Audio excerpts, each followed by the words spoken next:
है गाइस, कैसे हो आप सब लोग।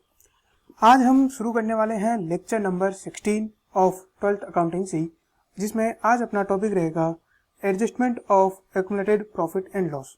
नाउ सबसे पहले हम देखते हैं कि कई बार क्या होता है कि पार्टनरशिप फर्म में या हम कहें बिजनेस के अंदर जो भी प्रॉफिट और लॉस होता है उनको एक साथ डिस्ट्रीब्यूट नहीं किया जाता है। पूरा का पूरा जो पैसा है वो घर खर्च के लिए नहीं यूज में लिया जाता है, बल्कि किसी कुछ पैसे को एक्युमुलेट कर लिया जाता है ताकि फ्यूचर के अंदर जब भी जरूरत पड़ेगी इस प्रॉफिट के पैसे की तो उसे यूज में कर लिया जाए। जैसे हो सकता है कि आज के 2 साल 3 साल बाद हमें कोई न्यू एसेट हमें एक्वायर करनी हो, तो ऐसे में हम पैसा अभी से सेव कर सकते हैं जो कि प्रॉफिट में से हो, या हमें न्यू ब्रांच एस्टेब्लिश करनी हो तो ऐसे में भी हम नया जो प्रॉफिट हमारा बचा हुआ रहता है हम उसको सेव करते रहते हैं ताकि हमें नया ब्रांच लेने में आसानी हो। नाउ जब किसी भी नए पार्टनर की एंट्री होती है, न्यू पार्टनर जब पार्टनरशिप में आता है तो उस समय भी कुछ ना कुछ एक्युमुलेट प्रॉफिट रहता है। और जब बात आती है कि ये एक्युमुलेट प्रॉफिट किसका है, तो ये पूरा का पूरा एक्युमुलेट प्रॉफिट जो है वो ओल्ड पार्टनर्स को बिलोंग करता है।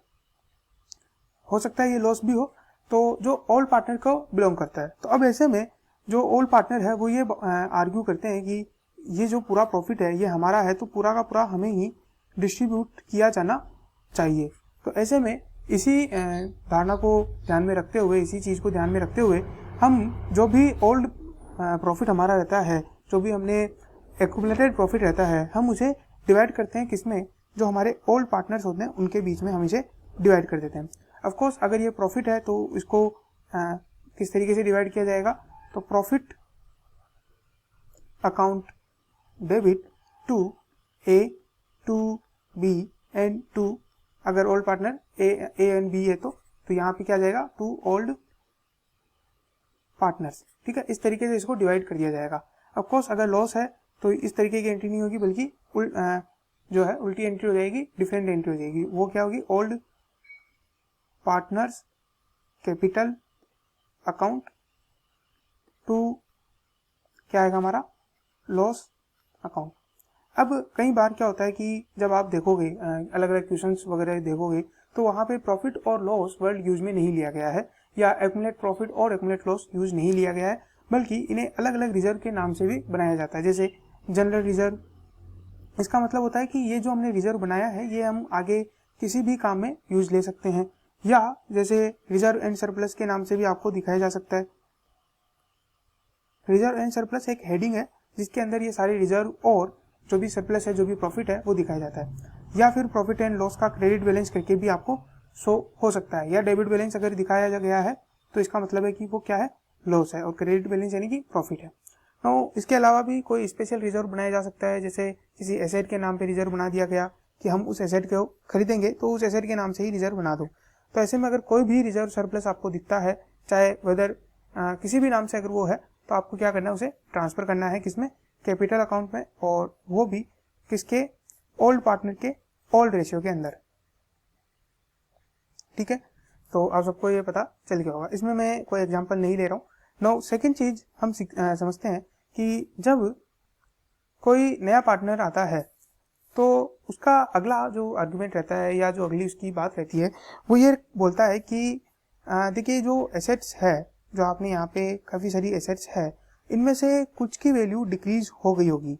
ठीक है, आपने हो सकता है कि जो बुक्स है उनमें तो हम हिस्टोरिकल कॉस्ट मेथड यूज लेते हैं, जिनको नहीं पता है वो हम बता देते हैं। हिस्टोरिकल कॉस्ट मेथड ये होता है कि आप अपनी बुक्स को जितने में आपने खरीदा है उतने में आप उसे रिकॉर्ड करते हो और बाद में एक सर्टेन प्रोपोर्शनेट में उसमें से डेप्रिसिएशन नाम से डिडक्ट करते जाते हो। लेकिन एक्चुअल लाइफ में ऐसा नहीं होता है कि जो डेप्रिसिएशन आप डिडक्ट कर रहे हो उतनी ही उसकी प्राइस कम हुई होगी।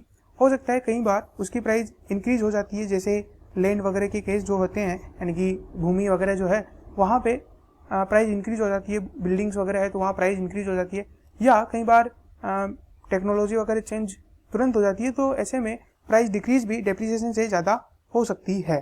तो ऐसे में जो नया पार्टनर है उसका आर्गुमेंट रहता है कि जो आपकी एसेट है वो उनकी वैल्यू काफ़ी कम होनी चाहिए रियल लाइफ में, लेकिन आपने बैलेंस शीट में बड़ा चढ़ा के दिखाया हुआ है।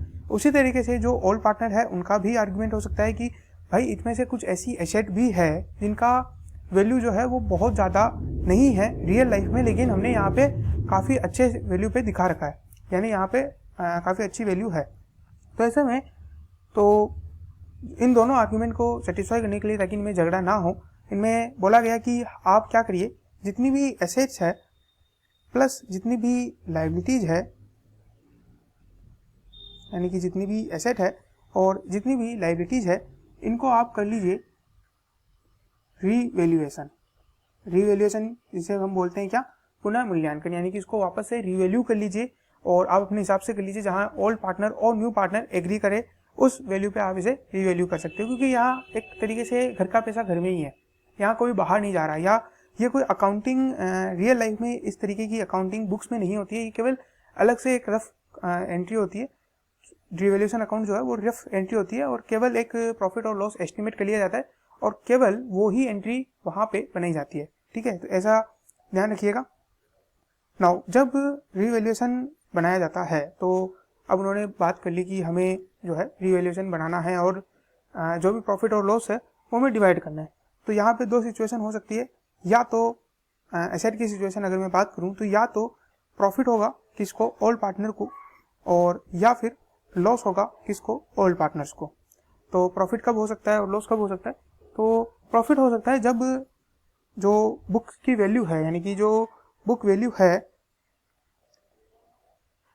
वो लेस देन है उनकी करंट वैल्यू से, जो आप करंट वैल्यू निकालोगे उससे कम है, यानी कि मार्केट में जो वैल्यू है वो बहुत ज़्यादा है और आपने बुक में काफ़ी कम दिखा रखी है, तो ऑफकोर्स आप मार्केट वैल्यू को लोगे तो आपकी एसेट की वैल्यू इंक्रीज हो जाएगी और आपको प्रॉफिट होगा। और यहाँ पे अपोजिट साइड यहाँ पे आप ले लेना है कि बुक वैल्यू जो है वो ज़्यादा है मार्केट वैल्यू से।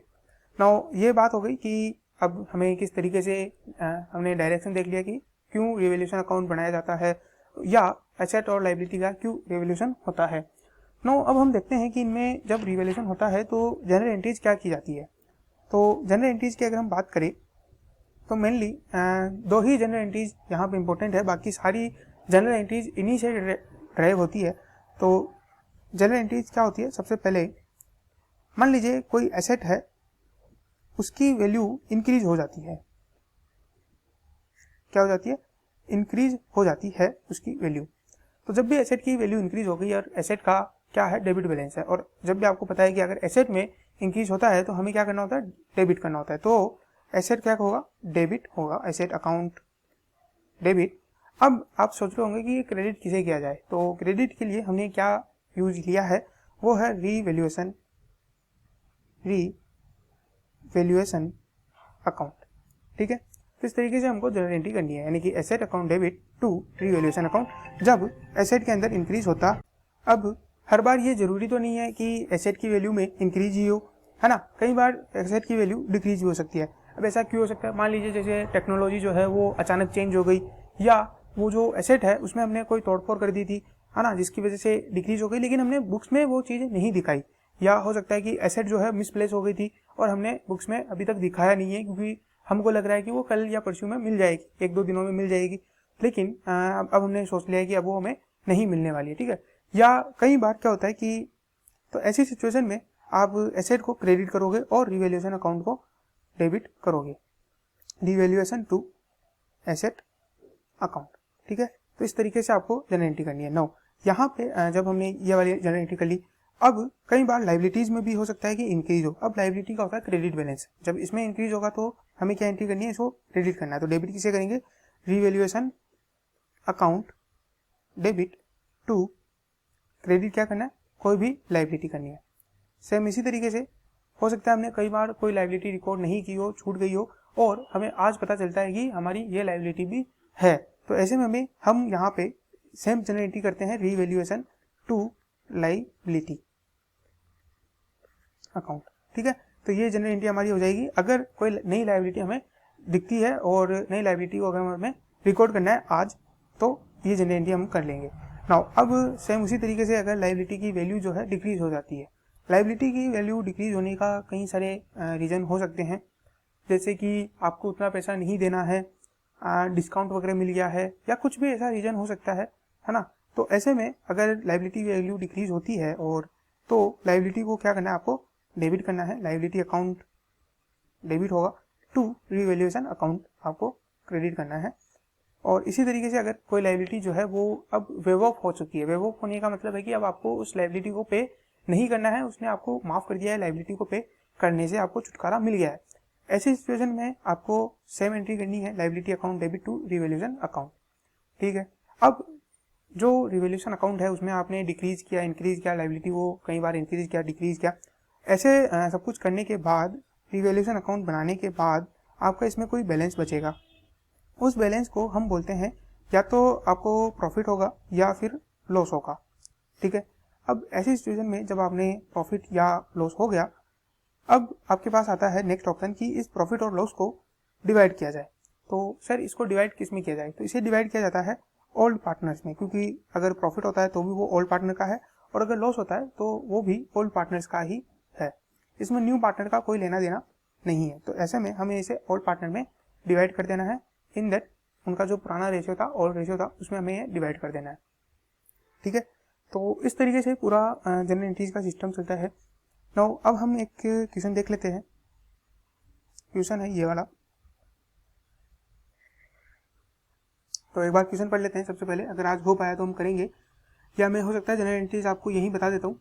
नेक्स्ट वीडियो में मैं आपको अगर हो सके तो मैं इसको प्रैक्टिकली कराऊंगा, बाकी आप चाहो तो इसे अभी जनरल एंट्रीज अभी ही कर सकते हो। ठीक है, तो नाउ सबसे पहले इसको क्वेश्चन को पढ़ते हैं। Following in the balance sheet of A and B who sales profit in the ratio of 3:2, balance sheet of A and B as on 1 April 2015, जिसमें सन्ड्री क्रेडिटर्स है, कैपिटल है।